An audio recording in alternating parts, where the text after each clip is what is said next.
Sitting governments हैं, हमारी अपनी गवर्नमेंट्स हैं, हमारा अपना राज है यहां, लेकिन हम क्यों इस नतीजे पे पहुंचे हैं कि हम समझते हैं कि अगर हमें अपनी गवर्नमेंट्स भी कुर्बान करनी पड़े, इस मुल्क के अंदर जब तक इलेक्शंस नहीं होंगे, साफ और शफाफ इलेक्शंस नहीं होंगे, हम सबको आज खौफ है कि मुल्क डूब रहा है।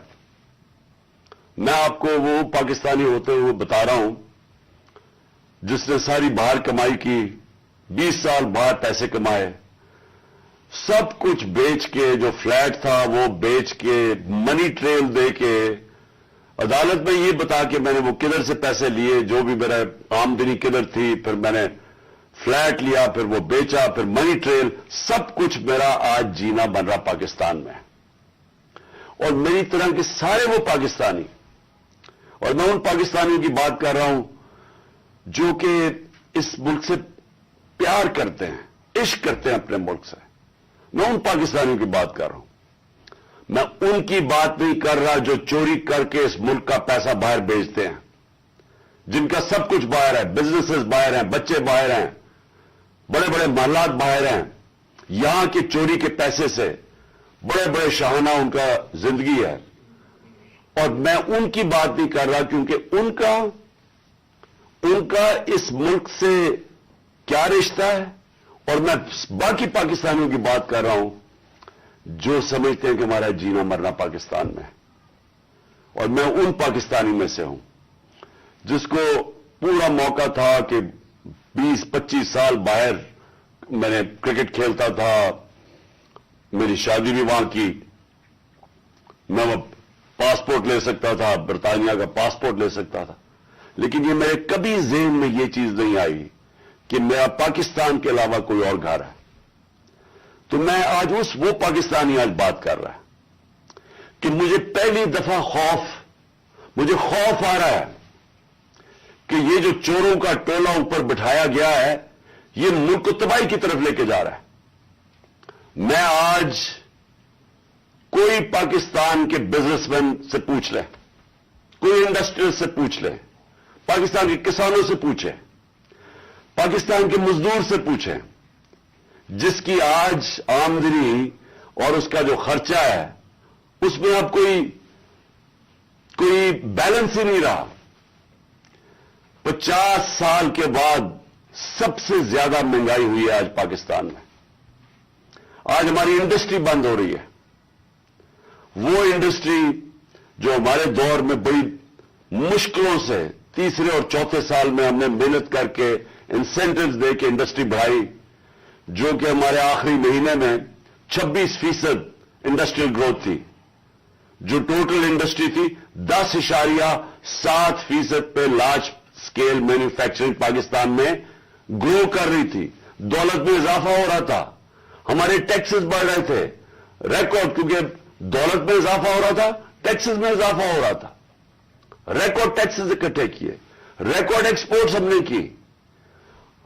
मुझे फख्र है कि मैंने अपने किसानों की मदद की, 4.5% पे हमारा ज़राअत के अंदर ग्रोथ हुई, इजाफा हुआ, हमारी 4 फसलें 2 साल रिकॉर्ड फसलें हुई पाकिस्तान में, तो हमने किसानों की मदद की।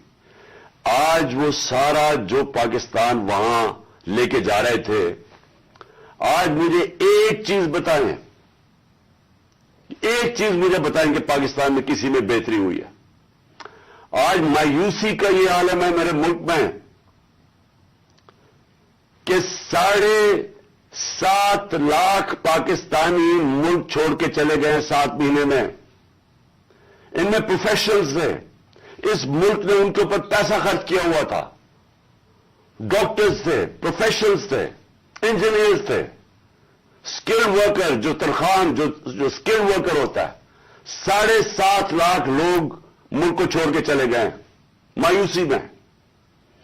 आज ये आलम है, इस मुल्क को आज इधर हम ले आए हैं कि डाकू राज ऊपर बैठ गया।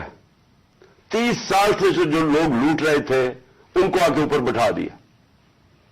मेरा सवाल सबसे पहले यह है कि जब ये मुल्क तरक्की कर रहा था। हमने पहले साल यही छोड़ के गए थे, यही शहबाज शरीफ और नवाज शरीफ इस मुल्क का जब दिवालिया निकाल के गए थे 2018 में, उस पाकिस्तान को हमने पहले संभाला। फिर 2 साल कोरोना के बावजूद जो सारी दुनिया के अंदर अजाब आया हुआ था, सारी दुनिया की मायशत तबाह हुई। आप अमेरिका का हाल देखें, बरतानिया का देखें, जर्मनी का देखें, हमारे से वो मुल्क जिनके इदारे हमारे से बहुत बेहतर थे। हिंदुस्तान का हाल देखें, उसके अंदर पाकिस्तान वो मुल्क था जो दुनिया के टॉप 3 मुल्कों में से, हमने वो भी संभाला। हमारी मायशत भी ऊपर गई, हमारी इंडस्ट्री भी ऊपर गई, हमने बेरोजगार होने से लोगों को बचाया, हमने इंडस्ट्रीज को पैसा दिया, इंसेंटिव्स दिए, हमने कंस्ट्रक्शन इंडस्ट्री की मदद की ताकि रोजगार मिले लोगों को। हमने उस दौर के अंदर पाकिस्तान का जो ग्रोथ रेट थी, और मैं ये चाहता हूं आप सारे जो मैं ये चीजें मैं आपको कह रहा हूं अपने मोबाइल फोन से चेक कर सकते हैं कि मैं सच बोल रहा हूं या झूठ बोल रहा हूं। अब तो झूठ बोलना बड़ा मुश्किल है, मोबाइल फोन है, आप गूगल करें, आपके पास 2 मिनट के अंदर सब कुछ आ जाता है।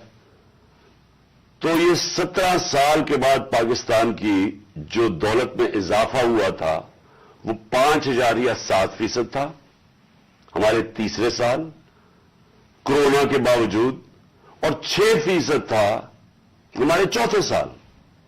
अब ये भी मैं आपको आज बता दूं कि ये सिर्फ 3 दौर में ये इस तरह की हम पाकिस्तान की दौलत में इजाफा हुआ, ग्रोथ रेट हुई। अयूब खान के दौर में, जनरल जिया के दौर में और जनरल मुशर्रफ के दौर में। लेकिन वो क्यों हुआ? क्योंकि हम तीनों दफा हम अमेरिका की मदद कर रहे थे। एक दफा हम अफगान जहाद में शामिल थे जनरल जिया के जमाने में, फिर वॉर ऑन टेरर में शामिल थे जनरल मुशर्रफ के दौर में। अयूब खान के दौर में हम किस में शामिल थे? सीटो और सेंटो में उनके साथ मिले हुए थे जबकि कोल्ड वॉर हो रही थी। अमेरिकन डॉलर आ रहे थे पाकिस्तान में, तब उनकी ये ग्रोथ रेट हुई थी। और मुझे फख्र है इस चीज का कि उसके बावजूद कि हमारे पास कोई अमेरिकन डॉलर्स नहीं आ रहे थे, हमने अपनी इकोनॉमी को उठाया, और ये जो 17 साल के बाद बेहतरीन हमारी इकोनॉमी उठ रही थी। तो मेरा आज सवाल यह है, कौन जिम्मेदार था इस रिजीम चेंज का? आप सारे मेरी आज बात गौर से सुनें। जब आपकी मायशत बढ़ रही थी, क्या वजह थी कि इस गवर्नमेंट को गिरा के और इन चोरों के टोलों के ऊपर बैठाया गया? कौन इसका जिम्मेदार था? कौन जवाब देगा कि आज वो इकोनॉमी जो हमारी ऊपर जा रही थी, उसकी जगह आज पाकिस्तान के वो हालात हैं जो बाहर की दुनिया कह रही है। भूलें जो पाकिस्तान के अंदर लोग क्या कह रहे हैं। जो बाहर की दुनिया वो कह रही है कि पाकिस्तान को अगर कर्जे देंगे तो वो कर्जे वापस करने का जो डिफॉल्ट रेट है वो 100% है। जब हम थे इक़्तिदार में तो 5% था। तो आज 100% का मतलब कि अगर आप पाकिस्तान को कर्जा देंगे तो 100% चांस है कि पाकिस्तान कर्जा वापस नहीं कर सकता। इसका मतलब कि बाहर से ना कोई इन्वेस्टमेंट पाकिस्तान में आएगी।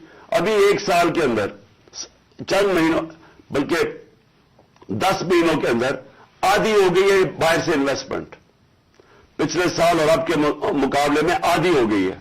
तो बाहर से इन्वेस्टमेंट बंद होगी, इसका मतलब बाहर से डॉलर्स आने बंद हो गए इन्वेस्टमेंट में। रेमिटेंसेस जो बैरून मुल्क पाकिस्तानियों की हमने मदद की थी, उन्होंने हमारे में एतमाद शो किया था, हमने उनको इंसेंटिव्स दिए थे। पाकिस्तान की तारीख की सबसे ज्यादा बैरून मुल्क पाकिस्तानी यहां डॉलर्स भेज रहे थे। और फिर एक्सपोर्ट्स जो ये नून लीग के दौर में 5 साल बढ़ी नहीं, मुझे फख्र है कि हमने रिकॉर्ड एक्सपोर्ट्स 33 अरब डॉलर की पाकिस्तान में एक्सपोर्ट्स बढ़ाई। और फिर हमने टैक्स कलेक्शन, जो मैं अभी कह रहा हूं कि आमदनी होगी तो लोगों पे पैसा खर्च किया जाएगा। तो हमारी 6,100 अरब रुपए की हमारे जमाने में टैक्स कलेक्शन थी। आज ये सब कुछ नीचे जा रहा है। इंडस्ट्री बंद हो रही है, बेरोजगारी बढ़ रही है। हमारे जमाने में, और जमाने की बात करो 7-8 महीने पहले, फैसलाबाद के अंदर टेक्सटाइल का मजदूर नहीं मिलता था, बाहर से लाना पड़ते थे। रिकॉर्ड टेक्सटाइल इंडस्ट्री की सेल थी। तो आज बेरोजगारी बढ़ रही है, 50 साल के बाद सबसे ज्यादा महंगाई है। आज हमारे मुल्क का यह हाल है कि ना बाहर से किसी को इत्मीनान है इस हुकूमत के ऊपर, और 88% पाकिस्तान के जो इन्वेस्टर हैं, जो बिजनेसमैन हैं, उन्होंने कहा कि हमें इस हुकूमत पर इत्मीनान नहीं है। तो मेरा सवाल मेरे 2 सवाल हैं आज। पहला तो सवाल यह है कि जब बाहर से पैसा ही नहीं आ रहा और हमने अपने कर्जे की किस्तें वापस कर दी है डॉलर्स में, हमने जो बिजली के कॉन्ट्रैक्ट साइन किए हुए हैं वो डॉलर्स में किए हुए हैं, जो कैपेसिटी पेमेंट है, चाहे बिजली इस्तेमाल करें या ना करें, ये जो पिछली हुकूमत ने साइन किए वो डॉलर्स में किए हुए हैं, डॉलर्स में पैसे देने हैं।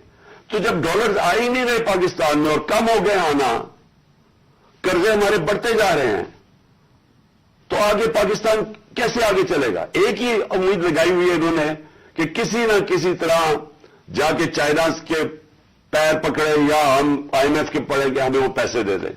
लेकिन वो तो कैंसर का इलाज डिसिप्लिन से है, वो तो थोड़ी देर आराम आएगा, फिर कर्जे तो बढ़ते जा रहे हैं।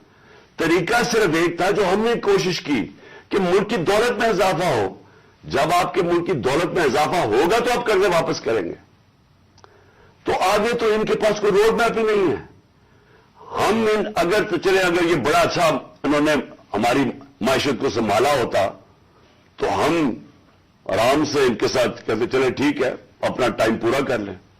लेकिन मुल्क तो नीचे जा रहा है, हर चीज नीचे जा रही है मुल्क में, और मुझे खौफ है कि ये डिफॉल्ट की तरफ जा रहा है। यानी अभी भी हम हमारी एलसीज है, पेमेंट नहीं कर रहे हैं। अभी भी हम पैसे जो बाहर के हमारे जो अपने लाइबिलिटीज है, अभी तक हम अब वो भी पैसे नहीं दे रहे। तो सवाल ये है कि इनके पास क्या रोड मैप है? कोई रोड मैप नहीं है। ये सिर्फ एक चीज ये चाहते हैं कि किसी न किसी तरह इलेक्शन को डिले करें। इसलिए नहीं कि इन्होंने मायशत को उठा देना है, ये इसलिए डिले करना चाहते हैं कि ये खौफजदा हैं इलेक्शन से। इनको डर लगा हुआ है कि जब भी इलेक्शन होंगे इन्होंने हार जाना है, तो अपने आप को बचाने के लिए ये मुल्क को तबाह कर रहे हैं। क्योंकि इन्होंने इलेक्शन में हार जाना है, इसलिए ये इलेक्शन नहीं कर रहे हैं और ये इलेक्शन डिले करेंगे। और मैं ये समझता हूं कि ये अक्टूबर में भी नहीं इलेक्शन करवाएंगे। कोई ना कोई इलेक्शन कमीशन इनके साथ मिला हुआ है, एक बड़ा बददियानतदार आदमी है, वो इनके साथ मिला हुआ है, और वो इनको तरीके से बताएगा कि कैसे इलेक्शन डिले किया जा सकता है। इसी इलेक्शन कमीशन ने जब सुप्रीम कोर्ट जब गए सुप्रीम कोर्ट में, जब हमारी गवर्नमेंट गिरा रहे थे ये, तो इसी सुप्रीम कोर्ट के पास जब हम गए तो वो मान गए थे कि इलेक्शन हमने कहा इलेक्शन करवा दो, वो मान गए थे। इस इलेक्शन कमीशन ने वहां जाके कहा कि जी मैं 7 महीने तक इलेक्शन नहीं करवा सकता, और उसकी बेसिस पे इलेक्शन नहीं हुए। आइन, पाकिस्तान का आइन कहता है कि इलेक्शन कमीशन को सारा वक्त तैयार होना चाहिए 90 दिन में इलेक्शन करवाना, और मैं ये समझता हूं कि ये पूरी कोशिश करेगा इनके साथ मिलकर कि किसी ना किसी तरह ये इलेक्शन खींचे। इनको कोई पाकिस्तान की फिक्र नहीं है, क्योंकि इनके पैसे बाहर पड़े हुए हैं, रुपया गिरता है, इनके पैसे डॉलर में, इनकी दौलत में इजाफा होता है। इनको कोई फिक्र नहीं है कि अगर मुल्क नीचे जाता है तो इन्होंने तो फिर बाहर चले जाना है। ये तो हमेशा जब मुश्किल आती है इनको पर कोई केसेस होते हैं, बाहर भाग जाते हैं। तो लेकिन मेरा जो सवाल है कि कौन जिम्मेदार था इसका? किसने एक चलती हुई हुकूमत जो अच्छी भली, जो मैं खुद आपको बता रहा हूं, और ये आप इकोनॉमिक सर्वे ऑफ पाकिस्तान में देख सकते हैं कि हमारी परफॉर्मेंस क्या थी। मैं नहीं अगर कह रहा तो आप खुद देख सकते हैं। उस हुकूमत को साजिश करके, बैरूनी साजिश का हिस्सा बन के कौन जिम्मेदार है इसका? इसका एक आदमी जिम्मेदार है, اس کا نام ہے جنرل باجوہ. میں اس کے خلاف اس لیے نہیں بات کرتا تھا, آرمی چیف تھے. آرمی چیف کے خلاف آپ کیوں نہیں بات کر سکتے؟ کیونکہ فوج کے اوپر فوج کو برا نام نہ آئے. ہم سب سمجھتے ہیں کہ اس ملک کو جو میری طرح کے لوگ آزاد ذہن کے لوگ ہیں, ہم تو اپنی فوج کو چاہتے ہیں مضبوط ہو. ہماری تو ساری پوری کوشش ہے کہ مضبوط فوج ہو تاکہ ہم آزاد ملک رہ سکیں. تو اس لیے ہم چپ کر کے بیٹھے رہے اور یہ سارے تماشے دیکھتے رہے کہ کیسے سازشیں ہوئیں, کیسے لوگوں کو بتایا گیا. میں آپ کے سامنے ذرا ایک چھوٹی سی کلپ دکھانا چاہتا ہوں کہ اگر آپ کو کوئی شک ہے کہ ہوا کیا, تو پہلے تو الیکشن سے پہلے, ہماری حکومت گرانے سے پہلے, 4 نون لیگ کے جو بڑے نام ہیں انہوں نے کیا کہا. ان سے جب پوچھا گیا کہ جناب آپ نو کانفیڈنس موشن کامیاب ہو سکتی ہے اسٹیبلشمنٹ کے بغیر, اور یہ انہوں نے کہا, ذرا یہ سب اب میں چاہتا ہوں پہلے سب دیکھیں.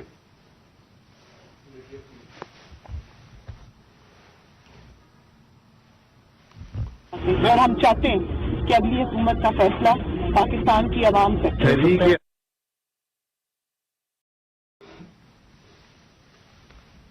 مجھے بتانے کا واپس نہیں ہے, کوئی ڈیل کر کے اقتدار نہیں چاہتے پاکستان میں.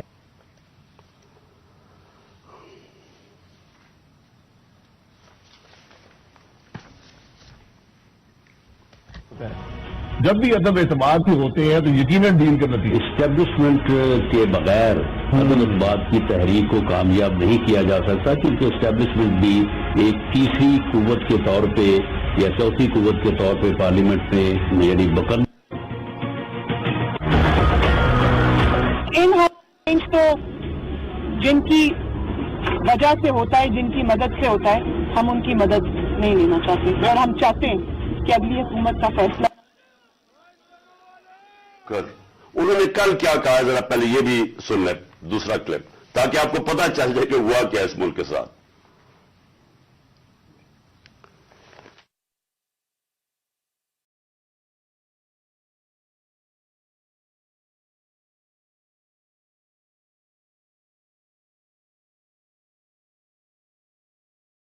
آپ کو بھی پتا ہے, مجھے بھی پتا ہے کہ باپ کی حمایت وہ کسی بھی اگر طرف ٹلٹ کرتے ہیں وہ اپنے سیاسی فیصلے کرنے میں آزاد. کیا ایم کیو ایم اس کی حمایت ہمیں مل سکتی تھی؟ ارینجمنٹ میں سارا ہوا, یہ پولیٹیکل پارٹی سے خود مینج کیا آپ کے خیال میں؟ بہت زیادہ خود مینج کیا, بہت زیادہ خود بھی مینج کیا, لیکن تھوڑا سا گڑ کے اندر, میٹھے کے اندر تھوڑی سی اور شامل ہو گیا پھر کیا. پھر اس کے بعد جو سیاسی مخالفین کے اوپر تشدد آج کل کے دور میں جو ہو رہا ہے, اس میں ہم ماؤتھ پیس بنے ہوئے ہیں.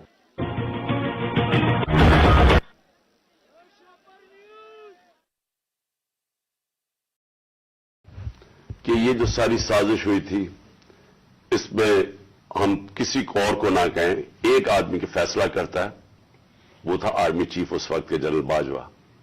انہوں نے یہ فیصلہ کیا ہمیں ہٹانے کا. کیا وجہ تھی اس کے پیچھے؟ کیا یہ سمجھتے تھے کہ واقعی شہباز شریف اور یہ اسحاق ڈار کوئی بڑے جینیسز ہیں جو آ کے ملک کو ہمارے سے بہتر چلا لیں گے؟ کیا وجہ تھی کہ انہوں نے ایک سٹنگ گورنمنٹ کو گرا دیا؟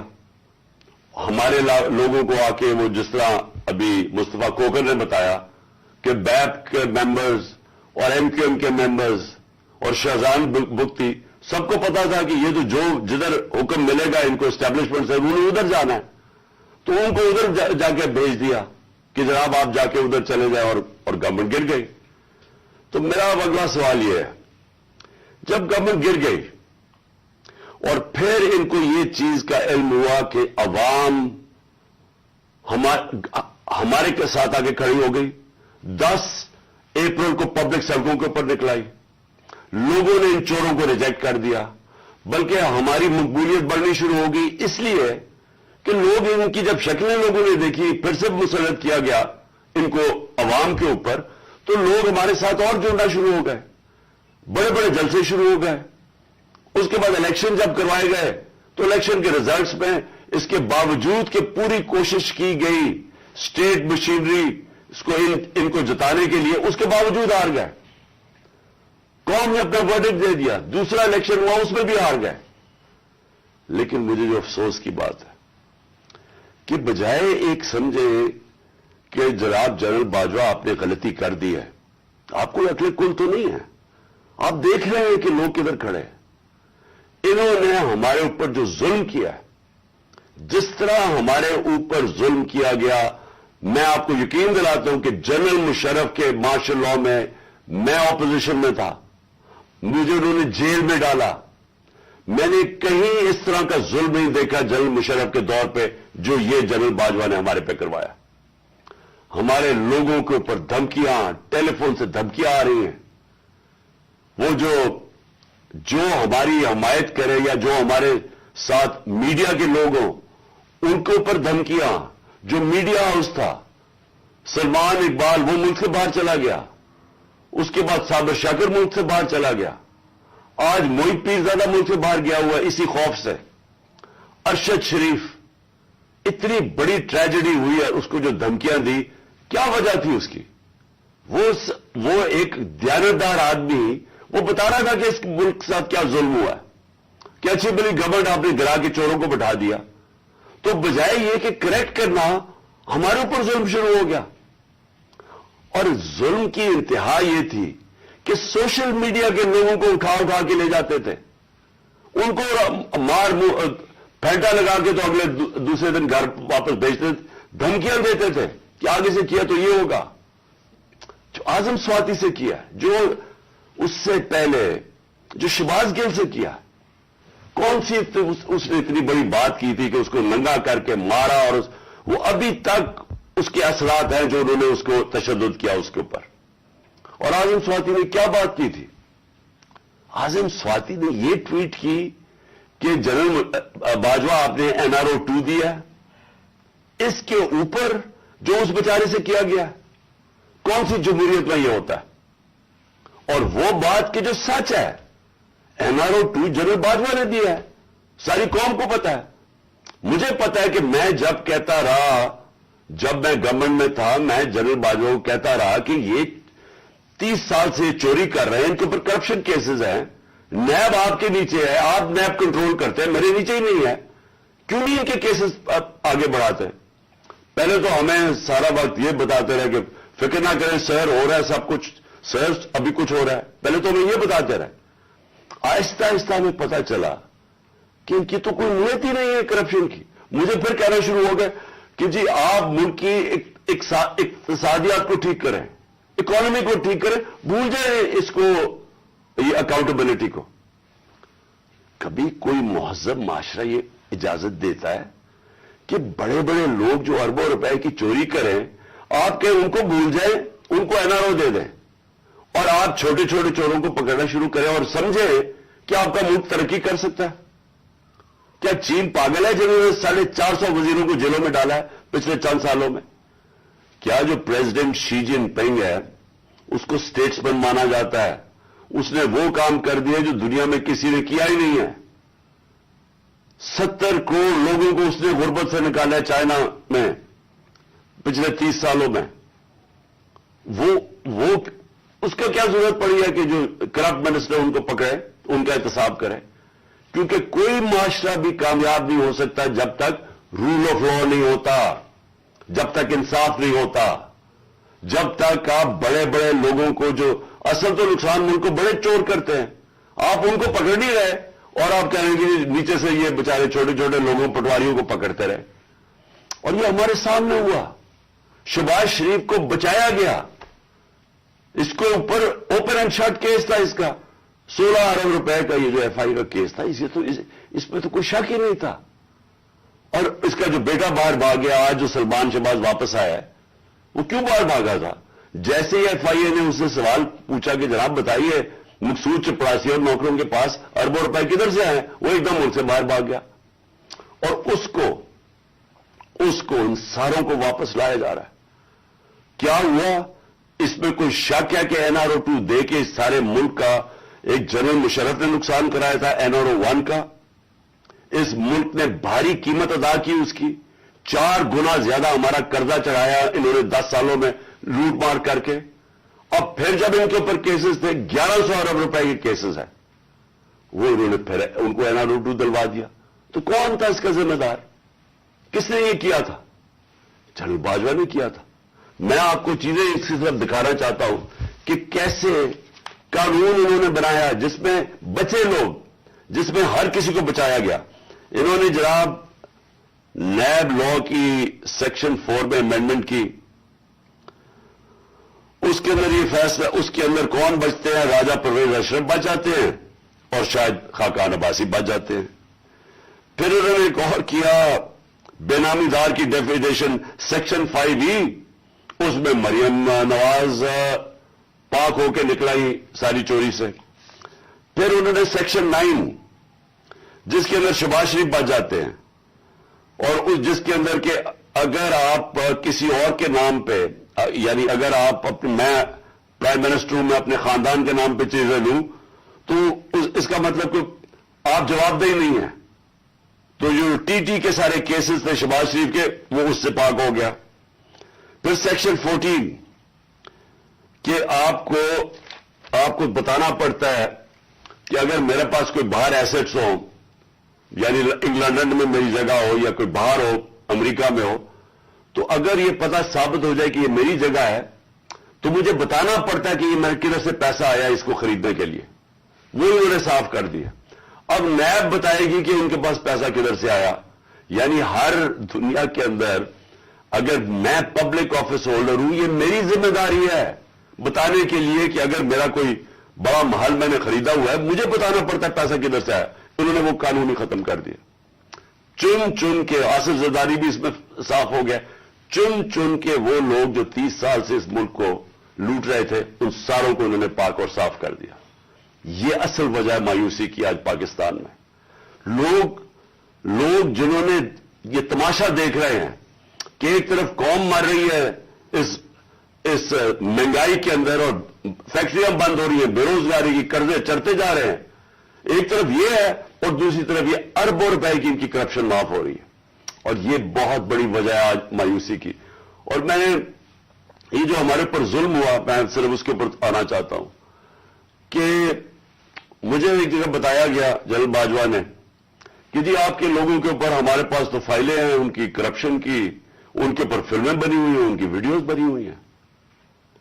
اب میں نے ان سے بھی کہا کہ کیا یہ ہماری ایجنسیز کا کام ہے کہ ہم ویڈیوز بنائیں اور گندی ویڈیوز بنائیں یا کسی کے اوپر کوئی اس کے اوپر فائلیں بنائیں؟ کیا یہ کام رہ گیا ہے؟ کیا یہ قوم اپنا پیٹ کاٹ کے اپنی ایجنسیز کو پالتی ہے، اپنی سیکیورٹی کے لیے پالتی ہے؟ وہ تو ملک کی سیکیورٹی کے لیے پالتی ہے. کیا یہ ان کا کام ہے آ کے بتائیں کہ جناب اس کے اوپر یہ فائل ہے تو ہم نے اس کی فلانی فائل بنائی ہوئی ہے اور ہم نے اس کے کوئی ویڈیو بنائی ہوئی ہے؟ یہ کدھر ہوتا ہے؟ یہ اپنے لوگ. اچھا، اور میں کوئی ملک کا دشمن ہوں؟ 50 سال سے قوم مجھے جانتی ہے. سارے پاکستان کے ایوارڈز میں نے جیتے ہوئے ہیں، سول ایوارڈ سب جیتے ہوئے ہیں. میں سب سے بڑا پاکستان کا وہ یعنی جو جسے کہے کہ جو خیراتی کام کرتا ہے. کسی نے پاکستان میں اتنے پیسے نہیں اکٹھے کیے جو میں نے کیے. میرے اوپر ہر قسم کا گن. یہ سوچیں کہ میرا پرائم منسٹر، جب میں پرائم منسٹر تھا، میرے گھر کا فون ٹیپ کیا ہوا تھا اور وہ ٹیپ ہی نہیں کیا، اس کے بعد وہ لیکس کرتے ہیں. یہ پرائم منسٹر کے گھر کوئی یہ نہیں پوچھ رہا کہ اتنا یہ آفیشل سیکرٹ ایکٹ کی وائلیشن ہے. پرائم منسٹر کے پرائیویٹ نمبر کو ٹیپ کریں اور اس کو جا کے آپ پبلک کر دیں. یہ کہاں ہوتا ہے؟ اگر میں اپنے پرنسپل سیکرٹری، میں اپنے پرنسپل سیکرٹری سے بات کر رہا ہوں، وہ انہوں نے ٹیپ چلا دی، وہ کون کر رہا تھا؟ تو میں پھر سے یہ پوچھتا ہوں، ہم کوئی ملک کے دشمن ہیں کیا؟ میں کوئی پیسے لوٹ کے میرے باہر پڑے ہوئے ہیں کیا؟ میں کوئی ملک سے غداری کر رہا ہوں؟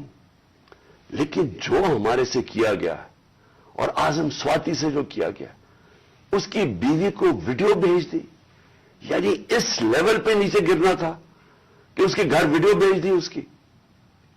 اور یہ کہا کہ جناب، اور ڈرایا گیا کہ تمہاری فیملی سیف نہیں ہے. اور قصور اس کا یہ کہ وہ کہہ رہا ہے کہ NRO2 جنرل باجوہ نے دیا ہے. ساری بچہ قوم جانتی ہے کہ NRO2 جنرل باجوہ نے دیا ہے، NRO1 مشرف نے دیا ہے، سب کو پتا ہے. اس کے اوپر اتنی سزا ایک سینیٹر کو، اس کو اٹھا کے हार्ट का पेशेंट है आजम स्वाति, उसको कभी वहां भेज रहे हैं, कोयटा भेज रहे हैं, उस ठंड में सिंध भेज रहे हैं प्राइवेट जहाज में। कौन सा जुर्म किया उसने और क्यों? अगर आपने नहीं दिया NRO 2 तो जाके पब्लिक को बताया नहीं दिया आपने, सारे आके लोगों को बताएं आपके किस तरह आपने लोगों को बचाया। हम बताएंगे कैसे बचाया आपने। मैं एज प्राइम मिनिस्टर बताऊंगा कि कैसे कैसे आपने एहतसाब होने नहीं दिया। आपने वो जब फैटफ की लेजिस्लेशन थी तो वो खुद कह रहे हैं हमें, वो अपोजिशन वाले कि ये तो जनाब ये बैठ के उन्होंने आपकी आशीर्वाद मिली थी, उसके बाद आपने वो NRO के ये जो अमेंडमेंट थी नैब की जो अब हो गई, ये तो तब होने के चक्कर में थे, तब हम खड़े थे। और मैं तब से कहता गया कि ये मुल्क तरक्की नहीं कर सकता जब तक इस मुल्क में रूल ऑफ लॉ नहीं है। कोई दुनिया में मुल्क आज तक तरक्की नहीं किया जिसके ताकतवर डाकू उनको आप छूट दे दें और सिर्फ कमजोर लोगों को पकड़े। कोई मुल्क तरक्की नहीं कर सकता, ये मुल्क आगे भी नहीं बढ़ सकता। मैं आखिर में बात भी करता हूं कि इंशाअल्लाह अल्लाह ने मौका दिया तो हम अब क्या प्लान बनाएंगे इस मुल्क को इस दलदल से निकालने का जो इन्होंने फंसाया हुआ हमें। अब मैं जो अगली बात करना चाहता हूं वो ये कि हमने आपस में मुशावरत की। मैंने पहले कोशिश की कि हमारी जो मार्च है आजादी मार्च, हकीकी आजादी की मार्च, हमारी कोशिश ये थी कि हम इनको गवर्नमेंट को बताएं कि इस वक्त कौम किधर खड़ी है। लाखों लोग सड़कों के ऊपर निकले हमारे साथ आजादी मार्च पे और सब एक ही चीज चाह रहे हैं, इलेक्शन। आज ओपिनियन पोल है कि 70% पाकिस्तानी, सर्वे के मुताबिक 70% पाकिस्तानी कह रहे हैं इलेक्शन करवाओ। हमने आजादी मार्च भी यही की। हमने गवर्नमेंट को कि एक आइन के अंदर रह के हमने उनको प्रेशर डालने की कोशिश की कि देखें ये अवाम इधर खड़ी हुई है और आप सिर्फ कि जी हमारे करप्शन के केसेस माफ हो जाए या नवाज शरीफ को पाक कर दें और फिर वो कोई नेल्सन मंडेला पाकिस्तान आ जाए और इसके लिए मुल्क डूबता जाए, लेकिन आपको सिर्फ एक ही करप्शन का पड़ा हुआ था। मैं सिर्फ एक आपको चाहता हूं कि क्लिप जरूर देखें। ये जिस दिन 2 दिन पहले यानी मैं ऑफिस से गया 9 अप्रैल को, ये 8 अप्रैल को, इस पिछली अप्रैल को मैंने ये क्लिप रिकॉर्ड आवाम से खिताब किया था।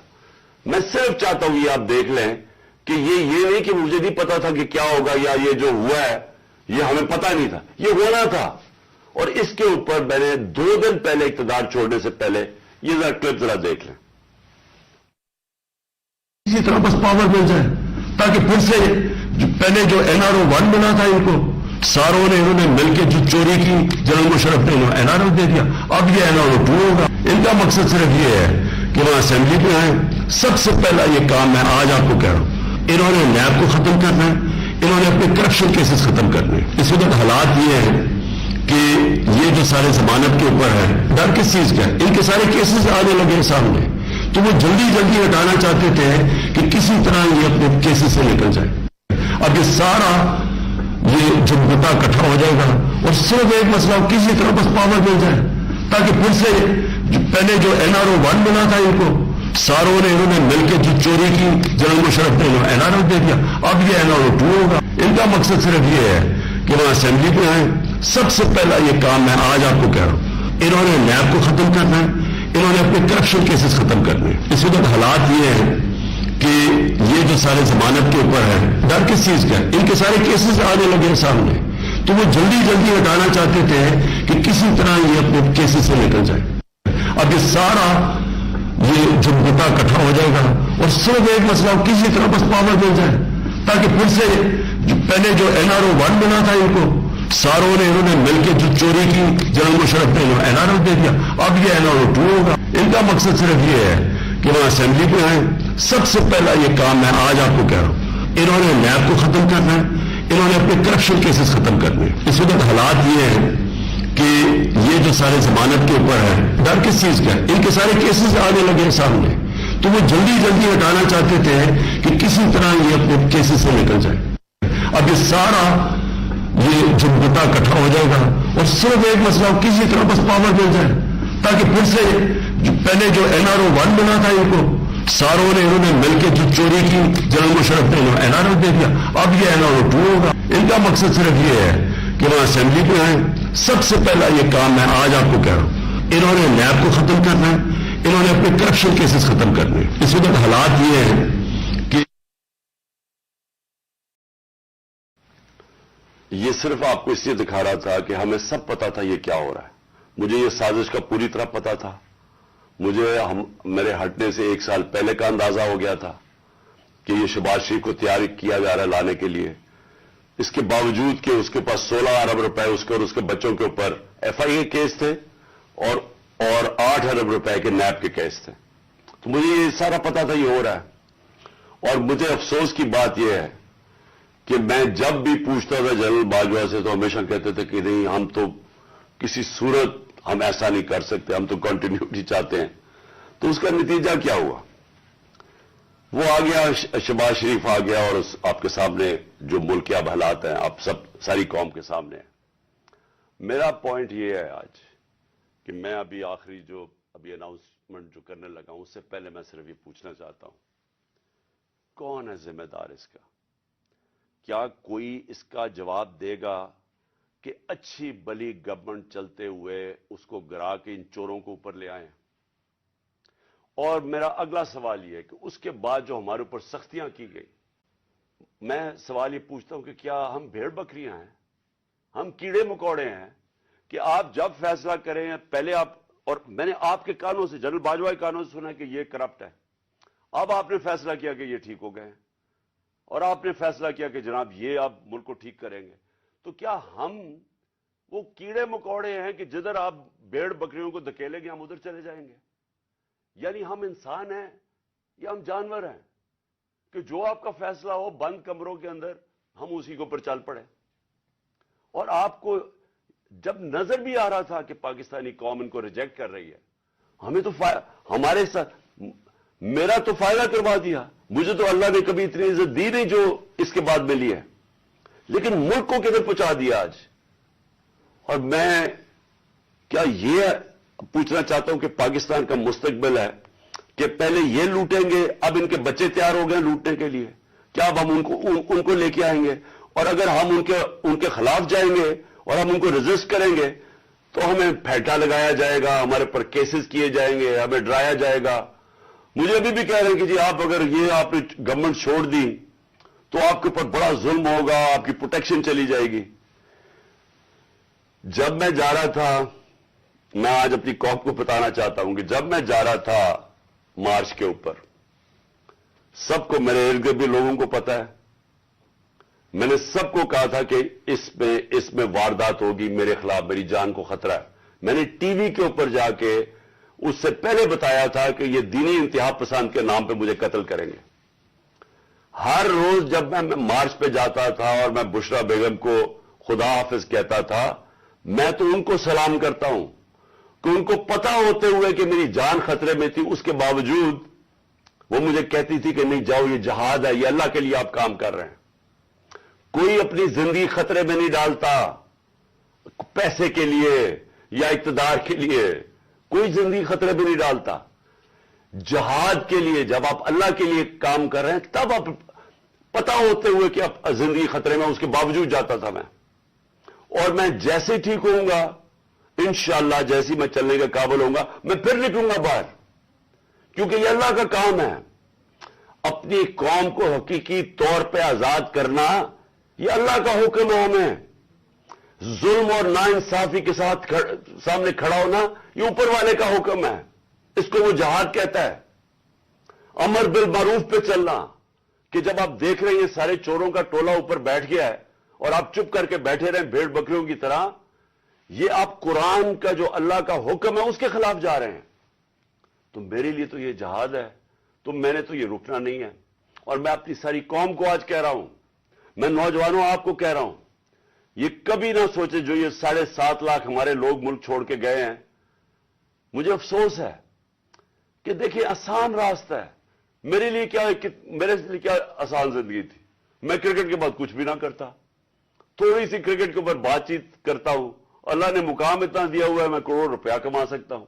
मुझे तो कुछ करने की जरूरत नहीं थी। لیکن اللہ نے ہمیں کسی مقصد کے لیے پیدا کیا ہے. جانور آتے ہیں, بچے پیدا کرتے ہیں, کھا پی کے مر جاتے ہیں. تو انسان بھی اگر اس کو اب سمجھ ہی نہ آئے کہ اللہ نے ہمیں کسی مقصد کے لیے پیدا کیا ہے, تو اس میں جانوروں میں کیا فرق رہ جاتا ہے؟ وہ جب قرآن کی آیت ہے کہ جب انسان فرشتے سے بھی اوپر چلا جاتا ہے لیکن گرتا ہے تو جانور سے بھی نیچے چلا جاتا ہے. تو میں اپنی ساری قوم کو کہہ رہا ہوں کہ دیکھیں, ہمارے سامنے اب دو راستے ہیں. ہم ان چوروں کے ٹولوں کو مان لیں تو ہم اپنی تباہی کر رہے ہیں. اس ملک کا کوئی مستقبل نہیں ہے. ایک ہی راستہ ہے کہ ہم جدوجہد کریں. میں وہاں جب گیا, پنڈی پہنچا, اور میں اس وقت بڑی تکلیف میں تھا. میں یہ بھی آپ کو بتا دوں, کیونکہ مجھے ڈاکٹرز نے کہا تھا ابھی نہیں آپ ٹریول کر سکتے. میں گیا اس کے باوجود صرف اپنے لوگوں کو کھڑا کرنے کے لیے کہ دیکھیں یہ پاکستان کے لیے ایک فیصلہ کن وقت ہے, اس کو ضائع نہ ہونے دیں. قوم میں بیداری آ گئی ہے. اور میں وہاں دو میں چیزیں کر سکتا تھا. ہم وہاں دھرنا بھی دے سکتے تھے, لاکھوں لوگ تھے. ہم وہاں اسلام آباد کے اوپر بھی جا سکتے تھے, اتنے لوگ تھے. ہم اسلام آباد میں خون خرابہ ہونا تھا وہاں, اور کئی دفعہ لوگ چاہتے ہیں کہ خون خرابہ ہو, لاشیں گریں, تاکہ وہ جناب ان کی تحریک اور اٹھ جائے. میں یہ نہیں چاہتا تھا. میں نے ساری سٹرگل آئین اور قانون کے بیچ میں ہے. میں کبھی اس سے باہر نہیں نکلا. اور میں نے اس لیے فیصلہ کیا کہ بجائے ہم وہاں جائیں اور توڑ پھوڑ ہو اور تباہی ہو, میں نے فیصلہ یہ کیا کہ ہم جو دو اسمبلی اب قربان کرتے ہیں, اپنی دو اسمبلیوں کو ہم قربان کرتے ہیں اپنے ملک کے لیے. اور اس لیے کرتے ہیں کہ ان کو جب 66% پاکستان میں الیکشن ہوگا, جب ہم ان دو اسمبلیوں سے نکلیں گے, جو میں بھی بتانے لگا ہوں کب نکلیں گے, 66% پاکستان میں الیکشن ہوگا. تو عقل تو یہ کہتی ہے کہ آپ جنرل الیکشن کروا دیں. لیکن میں پھر سے کہتا ہوں, یہ خوف زدہ ہیں, الیکشن ہارنے سے ڈرے ہوئے ہیں. ان کا کوئی پاکستان کا مقصد نہیں کہ پاکستان اوپر جا رہا ہے یا نیچے جا رہا ہے. ان کا مقصد ایک ہے, کیسے اپنا چوری کا پیسہ بچانا ہے انہوں نے. اور اس لیے یہ الیکشن نہیں کروائیں گے. اور اسی لیے ہم نے فیصلہ کیا کہ ہم الیکشن کروائیں گے. اور میں نے اپنے سارے وکیلوں سے پوچھ لیا, یہ کوشش بھی کریں گے الیکشن کمیشن کے ذریعے کہ یہ کسی طرح ڈیلے ہو جائے. آئین بالکل اجازت نہیں دیتا 90 دن کے آگے. ہم نے فیصلہ کیا ہے, اور میں بڑا شکر گزار ہوں اپنے دونوں چیف منسٹرز کا کہ انہوں نے بالکل میرے ساتھ چلے ہیں, میرا ساتھ دیا ہے. ہم نے فیصلہ یہ کیا ہے کہ ہم اگلے جمعے کو, آج ہے ہفتہ, اگلے جمعے کو ہم دونوں پختونخوا کی اسمبلی ڈیزالو کر دیں گے اور پنجاب کی اسمبلی ڈیزالو کر دیں گے. اور اس کے بعد ہم الیکشن کی تیاری کریں گے. اور اس کے بعد ہماری جو 123 سیٹیں ہیں اس وقت نیشنل اسمبلی میں, ہم وہاں جا کے نیشنل اسمبلی میں جا کے اسپیکر کے سامنے ہم کھڑے ہو کے کہیں گے کہ ہمارے ریزگنیشن ایکسپٹ کرو. یہ ڈرامے نہ کرو کہ چن چن کے 8 جو انہوں نے پہلے ہمارے ساتھ کیا تھا, انہوں نے بجائے ہمارے باقی ریزگنیشن ایکسپٹ کرنے کے, انہوں نے 8 سیٹیں چنی. یہ جو بڑا کرپٹ یعنی مورلی کرپٹ الیکشن کمیشن ہے, اس نے نواز شریف کے ساتھ بیٹھ کے 8 سیٹیں چنی جو ہماری سب سے کمزور سیٹیں تھیں, جن میں بڑی کم مارجن سے ہم جیتے تھے. اور جدھر پی ڈی ایم کا ووٹ دگنا تھا ہمارے سے اس الیکشن کے اندر, اب یہ عوام دیکھیں کدھر آج ایک باشعور عوام ہے, بیداری آئی ہوئی ہے میری قوم میں. پتہ ہوتے ہوئے کہ میں نے اسمبلی میں نہیں, میں 8 سیٹوں پہ لڑا, پتہ ہوتے ہوئے کہ میں نے اسمبلی میں نہیں جانا, اس کے باوجود میری قوم نے مجھے سارے 8 کی 8 سیٹوں پہ جتایا, 7 سیٹوں پہ جتایا. اور ایک جو کراچی کے اندر سیٹ تھی, ذرا وہاں دیکھ لے, وہ الیکشن کمیشن کو وہ دھاندلی نہیں نظر آئے گی جس طرح انہوں نے پوری اسٹیٹ مشینری استعمال کی اور ووٹ باہر پھینک دیا, جو ہر بار استعمال کرتا ہے. تو ہم نے یہ فیصلہ کر لیا. میں اپنی قوم کو آخر میں صرف یہ کہنا چاہتا ہوں کہ دیکھیں, مایوسی گناہ ہے. آپ مایوس ہو کے گھر بیٹھ جائیں یا آپ باہر ٹکٹ لے کے کسی اور ملک میں چلے جائیں اور کوئی نوکری مل جائے, یہ میری نظر میں یہ ایک انسان اپنی جو ڈیوٹی ہے معاشرے کو, اس سے بھاگتا ہے. اصل آپ سب کی ڈیوٹی یہ ہے کہ ہم اب کھڑے ہوں اور ہم ان چوروں کا اور اس کرپٹ نظام کا مقابلہ کریں، اور ہم کریں الیکشن کے ذریعے، اور الیکشن کے ذریعے ان کو سبق سکھائیں آئین اور قانون کے بیچ میں رہتے ہوئے۔ میں نہیں چاہتا کہ یہ سری لنکا جیسا سچویشن ہو کہ لوگ سڑکوں کے اوپر آ جائیں اور توڑ پھوڑ ہو۔ میں چاہتا ہوں کہ ہم الیکشن کے ذریعے ان کو شکست دیں، اور ان کو ایسی شکست دیں کہ یہ ہمیشہ کے لیے ان چوروں کا نام و نشان یہاں سے چلا جائے، اور وہ تب ہوگا جب آپ سب اس کو اپنی ذمہ داری لے کے نکلیں گے۔